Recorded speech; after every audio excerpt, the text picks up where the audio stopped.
तो मेरे प्यारे बच्चों, उम्मीद है लास्ट लेक्चर आपको बहुत अच्छे समझ में आ गया होगा।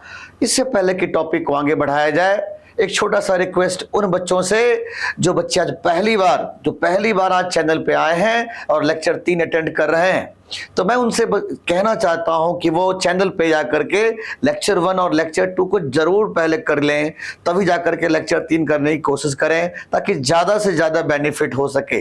तो मैं लेक्चर 1 और लेक्चर 2 का वीडियो मैं इस वीडियो के डिस्क्रिप्शन में जरूर अटैच कर दूंगा और साथ ही साथ स्ट्रेटजी के वीडियो को भी जरूर देख लें ताकि आपको ये पता चल जाए कि आपको किस तरीके से पूरे सेशन में करवाया जाएगा। तो चलो बिना कुछ बातें किए टॉपिक को आगे बढ़ाएं।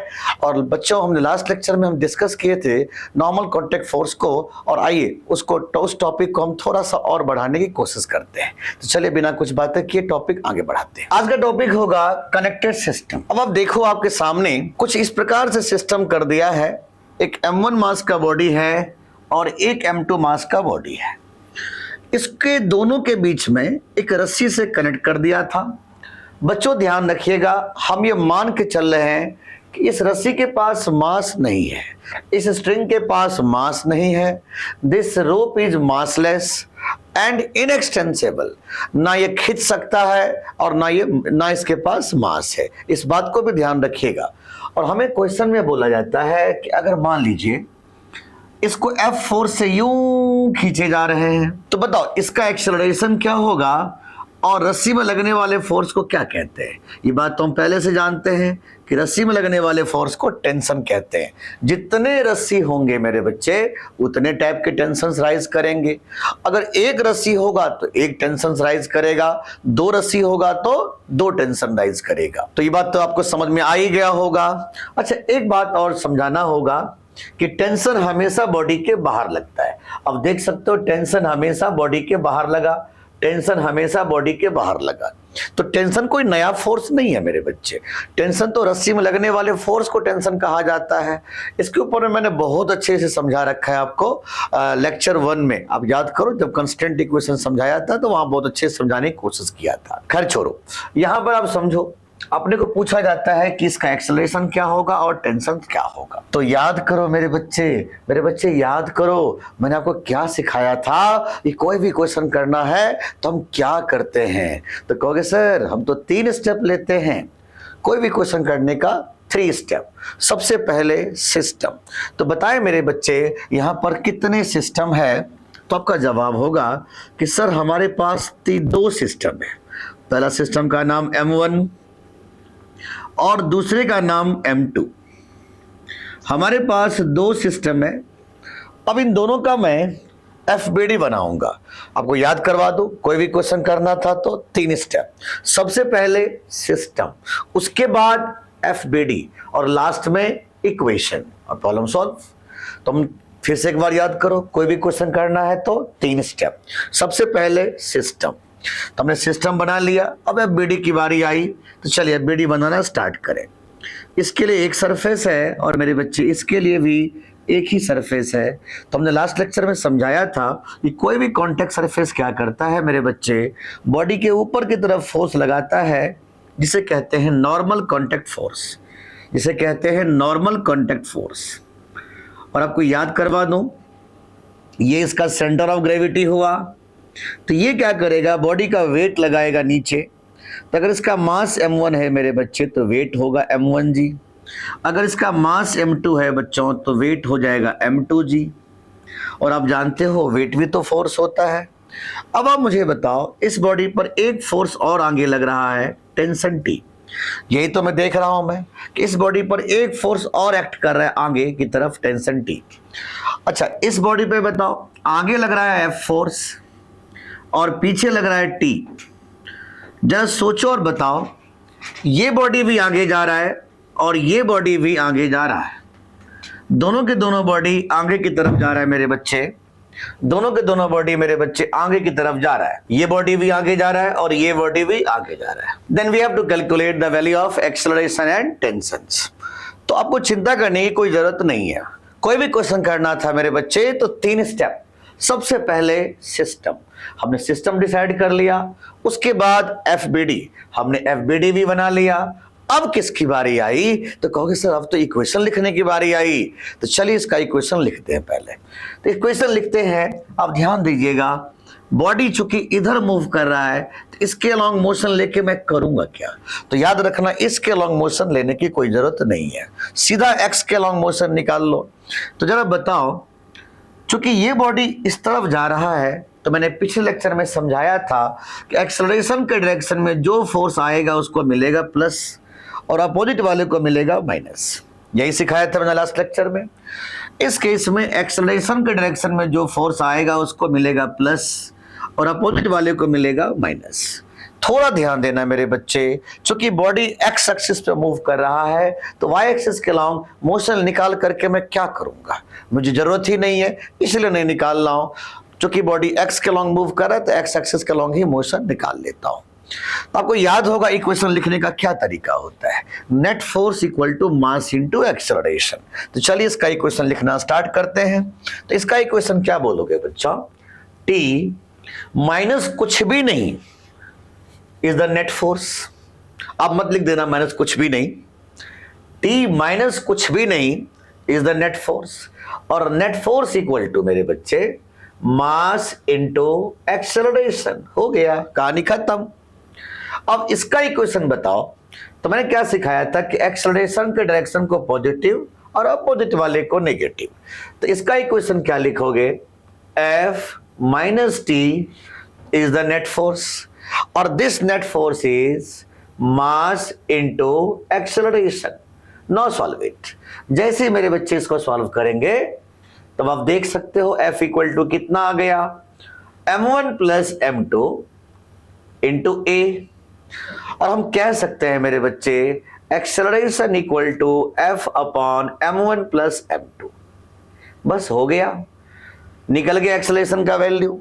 अब इस एक्सेलरेशन का वैल्यू किसी भी इक्वेशन में पुट करके हम टेंशन्स तो निकाल ही लेंगे, रस्सी में कितने टेंशन्स राइज करेगा। तो जरा बताओ, इस ए का वैल्यू अगर मैं इस इक्वेशन में पुट कर देता हूं तो मेरा टेंशन कितना आ जाएगा? m1 इंटू ए। और ए का वैल्यू है कितना मेरे बच्चे? F divided by m1 plus m2। बस हो गया, टेंशन निकल गया। सिंपल जवाब। तो एक बार फिर से सोचो, कोई भी क्वेश्चन करना है तो 3 स्टेप।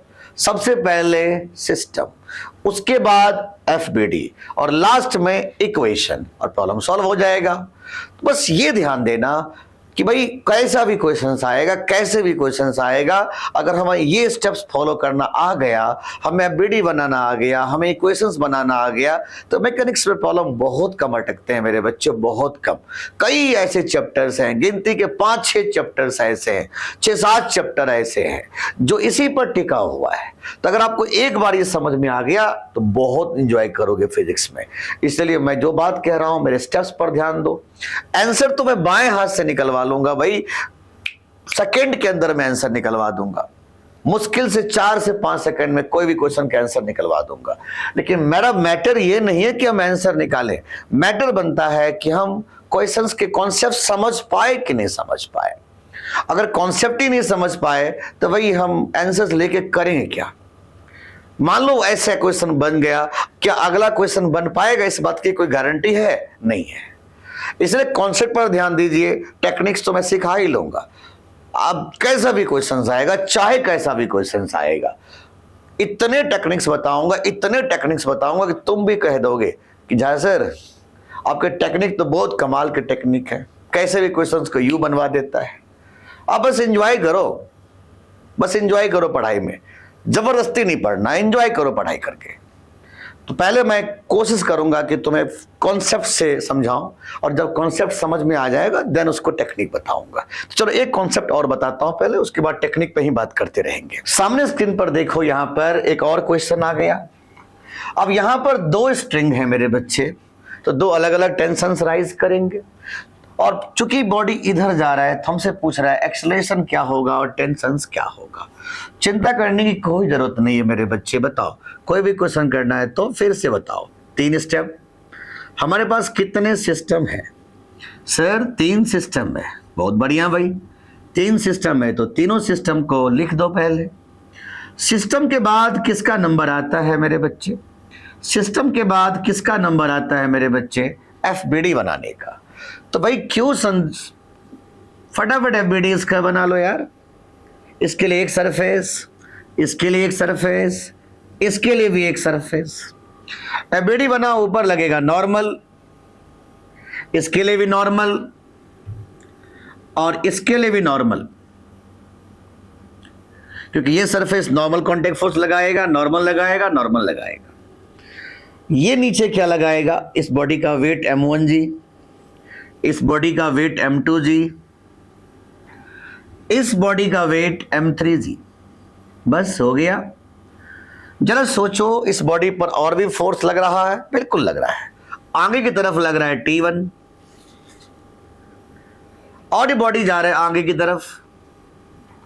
इसकी बात कर लो, क्या इस बॉडी पर और भी फोर्स लग रहा है? बिल्कुल लग रहा है।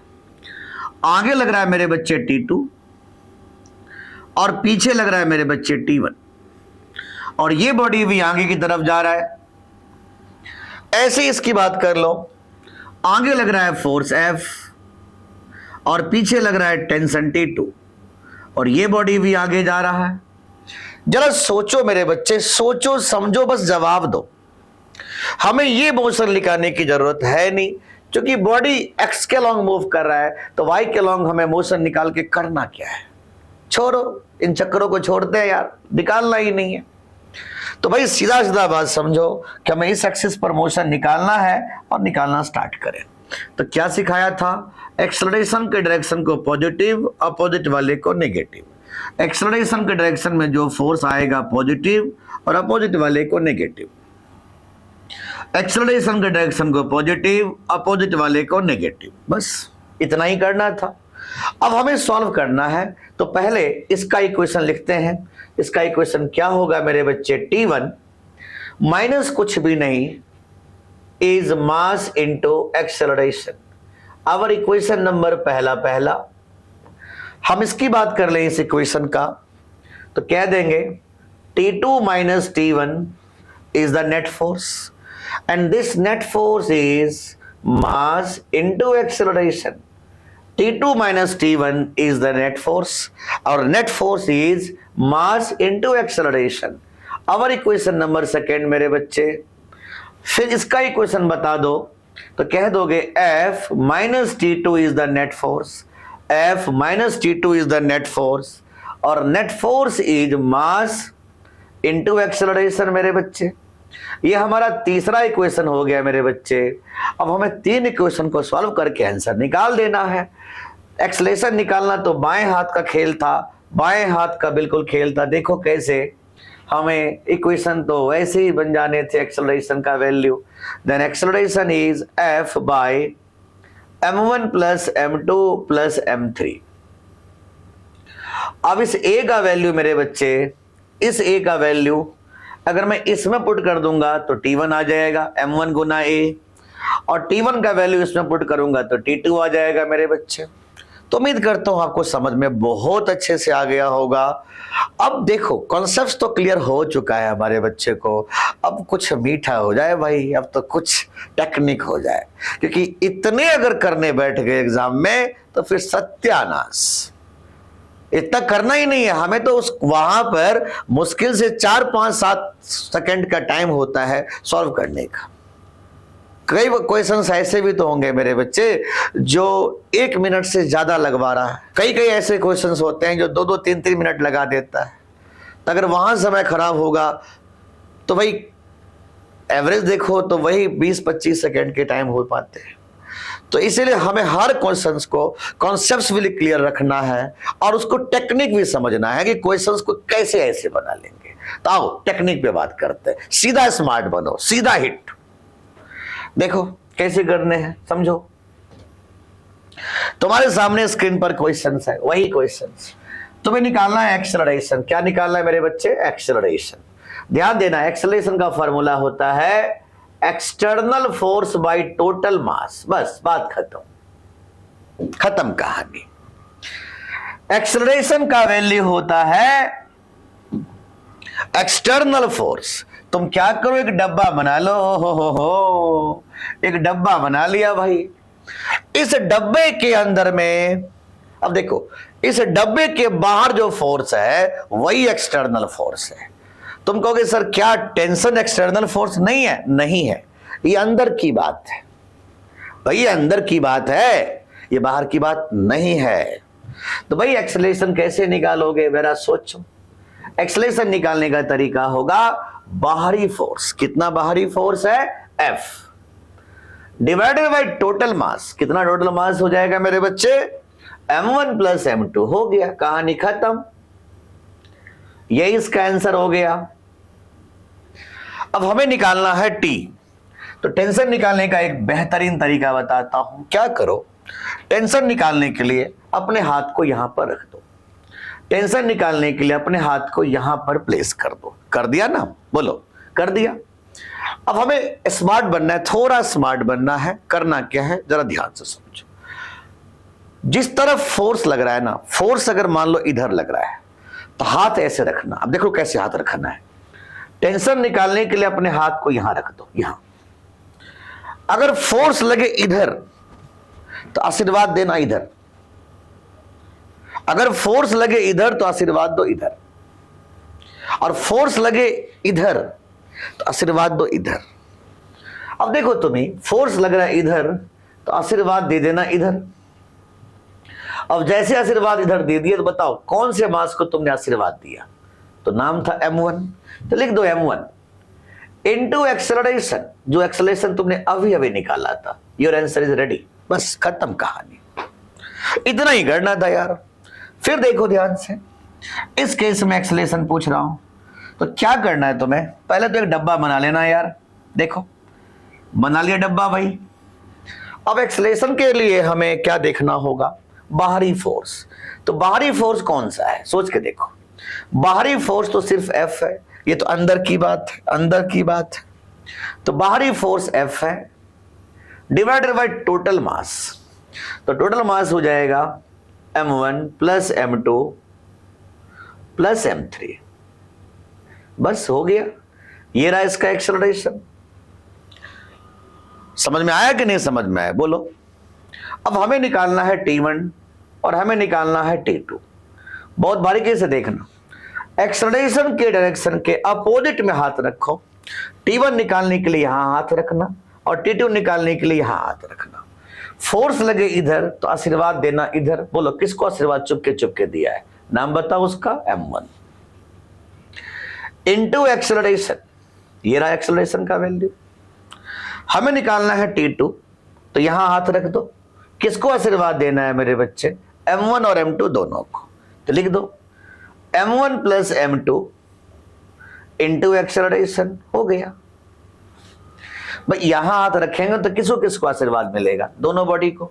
m1 plus m2 into acceleration. तो बस इसी शॉर्टकट से हम क्वेश्चंस यूं बनाते चले जाएंगे।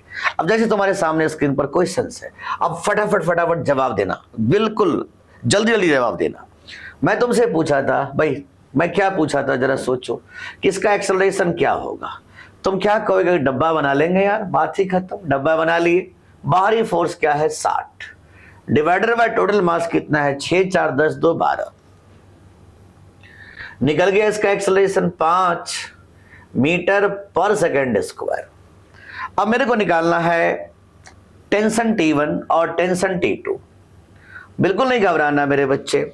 टेंशन निकालने के लिए हाथ को यहां लगाएंगे, टेंशन निकालने के लिए बिल्कुल हाथ को यहां लगाएंगे और फोर्स के डायरेक्शन के अपोजिट में हाथ रखेंगे। बोलो कौन सा मास आ गया? 2। तो लिख दो 2 इनटू एक्सेलरेशन। कितना एक्सेलरेशन है? 5। तो योर आंसर इज 10 न्यूटन। ऐसे मेरे बच्चे T2 निकालना है तो यहां हाथ लगा दो। तुम क्या बोलने वाले हो? जल्दी जल्दी बताओ क्या बोलने वाले हो? कि फोर्स के डायरेक्शन के अपोजिट में हाथ रखना है। तो किसको किसको आशीर्वाद दिए? 2 + 4 इनटू एक्सेलरेशन, मतलब ये हो गया 30 न्यूटन। तो उम्मीद करता हूं ये बातें समझ में आ रहा होगा आपको। जल्दी से वीडियो पॉज करो, इसका आंसर बताओ मुझे कि इसका एक्सेलरेशन क्या होगा और टेंशन क्या होगा। कमेंट बॉक्स में जल्दी जल्दी कमेंट करना, जल्दी जल्दी कमेंट करो इसका आंसर कितना होगा। आपको बताना होगा एक्सेलरेशन T1, T2 और T3। जल्दी करो। तो बच्चों आप लोगों ने कर लिया होगा। तो इसका आंसर क्या निकाले आप? एक्सेलरेशन के लिए फिर से एक डब्बा बना लो। ये डब्बा के अंदर में डब्बा के बाहर है 16 एक्सटर्नल फोर्स और डिवाइडेड बाय मास कितना है 8। तो इसका आंसर हो जाएगा 2 मीटर पर सेकेंड स्क्वायर। कितने बच्चे का सही हुआ है? जल्दी से जल्दी कमेंट बॉक्स में कमेंट करो कितने बच्चे का सही हो चुका है। ओके, T1 का वैल्यू निकालना है तो अपने हाथ को यहां लगा दो, बस बता दो कितना होगा। 2 इंटू एक्सेलरेशन मतलब 4 न्यूटन। मेरे को निकालना था T2, यहां हाथ लगा दो। 2 + 2 मतलब 4 इंटू एक्सेलरेशन 8 न्यूटन। मेरे को यहां हाथ रखना होगा T3 के लिए। 2 + 2 + 2 6 इंटू एक्सेलरेशन 12 न्यूटन। तो मुझे भरोसा है आपका यही आंसर आया होगा। जल्दी कमेंट बॉक्स में कमेंट करो कितने बच्चे का सही हुआ। जल्दी जल्दी कमेंट बॉक्स में कमेंट करो। और अगर मेरे बच्चे क्वेश्चन सही हो रहे हैं, अगर क्लास अच्छा लग रहा है तो भैया लाइक तो मांगता है। ज्यादा से ज्यादा वीडियो को शेयर करने की कोशिश करो मेरे बच्चे, ताकि और बच्चों तक हमारा वीडियो पहुंच सके। तो चलो बिना कुछ बातें किए आगे बढ़ाते हैं टॉपिक को। आपके सामने स्क्रीन पर अब बहुत प्यारा क्वेश्चन आ रहा है। यहां देखो, यहां लफड़े हैं, यहां तो बहुत लफड़े हैं भाई। दोनों तरफ से फोर्स है, दोनों तरफ से फोर्स है। मन तो घबरा गया सर जी, अब क्या करूं? कोई घबराने की जरूरत नहीं, आपको बिल्कुल स्मार्ट बनाएंगे। हुई स्मार्ट तो बनाना क्या, स्मार्ट तो हुई। पहले एक डब्बा बना लो यार, बात खत्म। डब्बा बनाओ, डब्बा। अब बताओ इस डब्बा में क्या कहानी है। तुम देखो डब्बे के बाहर इधर 90 और उधर 10, तो भाई डब्बे पे नेट फोर्स कितना लगा? 90 में से 10 80, 90 में से 10 80 डिवाइडेड बाय टोटल मास 7 2 9 1 10, और इसका जो वैल्यू आएगा मेरे बच्चे वो आ गया 8 मीटर पर सेकेंड स्क्वायर। ये रहा इसका एक्सेलरेशन। मैटर बनता है इसका T1 क्या होगा और T2 क्या होगा। ध्यान दीजिएगा, T1 T2 में थोड़े से खेल है, अपने को ध्यान देना होगा। क्योंकि यहां पर दोनों तरफ से फोर्स लग रहा है, तो अपने हाथ को कैसे रखा जाए? बड़े वाले फोर्स के अपोजिट। सुनो ध्यान से, बड़े वाले फोर्स के अपोजिट। अगर बड़ा फोर्स इधर लग रहा है तो आशीर्वाद इधर दे देना, अगर बड़े फोर्स उधर लग रहा है तो आशीर्वाद इधर दे देना, बात खत्म। तो बड़े वाले फोर्स के अपोजिट।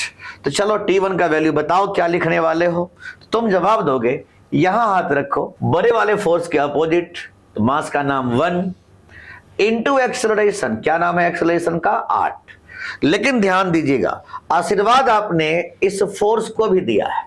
जरा बताइए उस फोर्स का नाम क्या है? 10। देख रहे हो, फोर्स को भी आशीर्वाद पड़ गया, तो उसको भी ऐड करना। तो कहोगे सर पीछे क्यों नहीं ऐड करते थे? तो यार पीछे फोर्स थे कहां जो ऐड करता।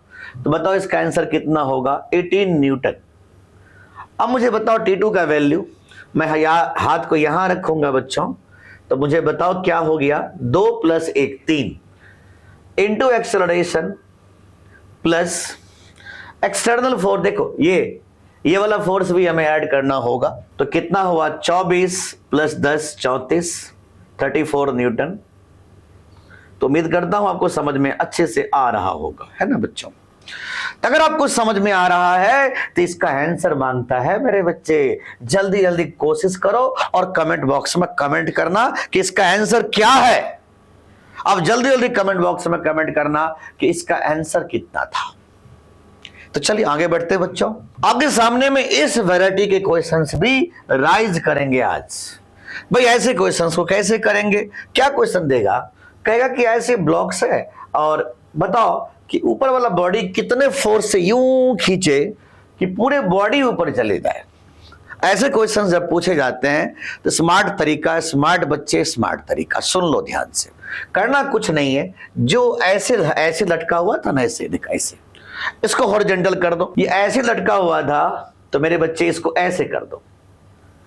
बेस्ट तरीका बता दो, इससे अच्छा कहीं नहीं मिलने वाला। ऐसा तरीका बता रहा हूं, चटमंगनी पट क्वेश्चन, ज्यादा मत सोचो। तो भाई देखिए 1, ये 10 और ये 20। तुम्हें क्या करना है ध्यान दो। यहां फोर्स F, यहां का फोर्स दे रखा है यार 20, यहां का मुझे पता नहीं। तो तुम्हें करना क्या है, जरा ध्यान दो। बिल्कुल स्मार्ट तरीका बताता हूं, बिल्कुल स्मार्ट, बिल्कुल क्लीन बोल्ड कर देना है इसको। जहां का वैल्यू गिवन होगा ना मेरे बच्चे, ध्यान दो, जहां का वैल्यू गिवन है वहीं से एक डब्बा बना लो।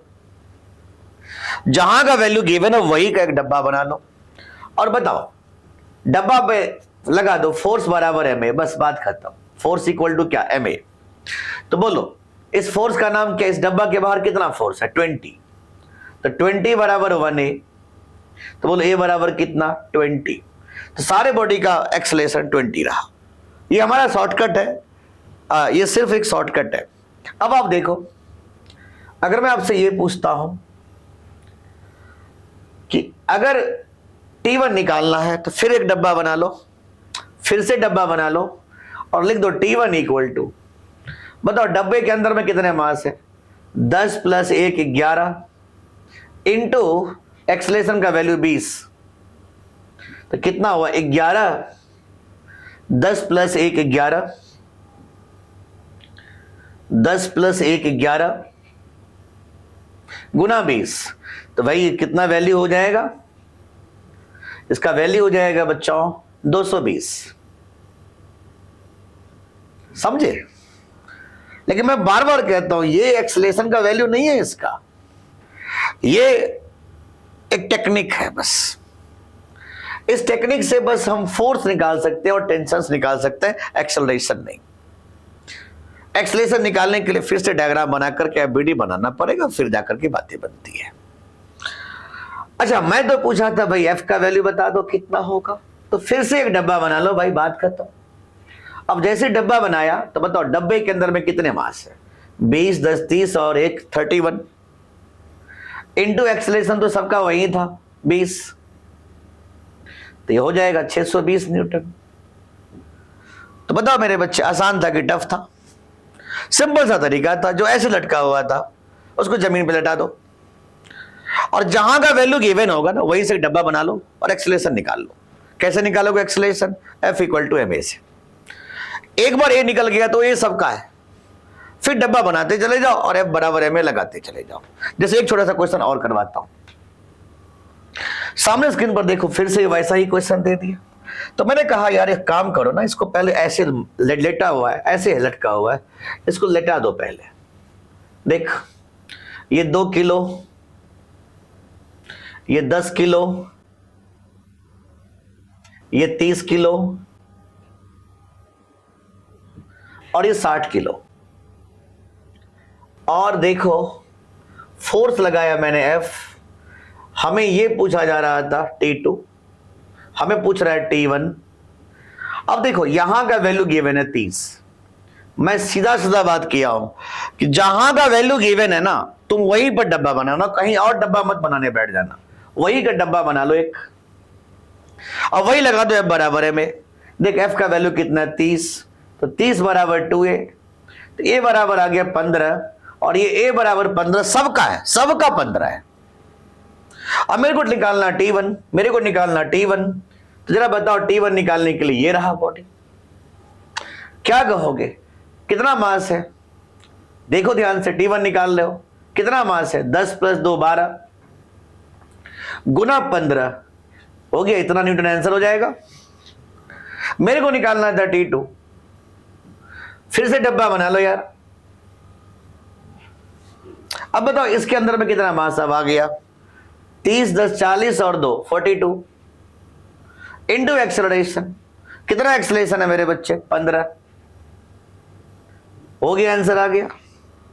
मेरे को निकालना था F, तो ध्यान देना यहां पर हमें कुछ नहीं करना था।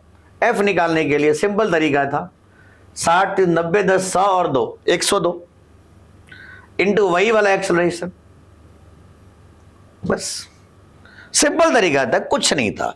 जहां का वैल्यू गिवन है वहीं पर एक डब्बा बना लो, F बराबर है में लगा दो, हो गया, कहानी खत्म। तो उम्मीद करता हूं बहुत अच्छे समझ में आ रहा होगा मेरे बच्चे को। अभी डीपीपी दूंगा।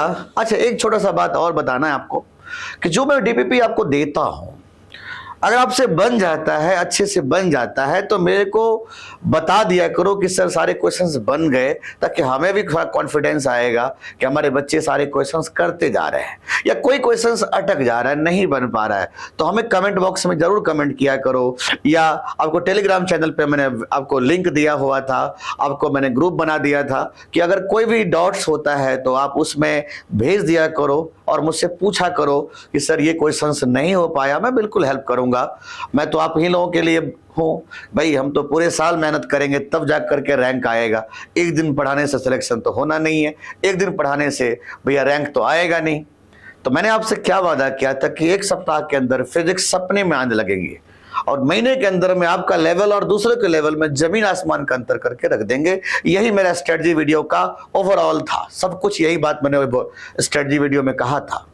और हम अपने वादे से हमेशा कभी मुकरेंगे नहीं, हमेशा वादे पे कायम रहेंगे। जो मैंने बोला वही करके दिखाऊंगा। तो थोड़ा तुम भी साथ दो, तुम भी हमारे साथ चल के देखो, अच्छे से चल के देखो, फिर देखेंगे, फिर बहुत मजा आने वाला है। क्योंकि वीडियो के लेंथ ज्यादा हो जाते हैं तो बच्चे पढ़ते नहीं है सही से, तो इससे आगे अगले टॉपिक हम लोग नेक्स्ट क्लास में देखेंगे। तो आज के लिए मेरे बच्चे इतना ही, बाय।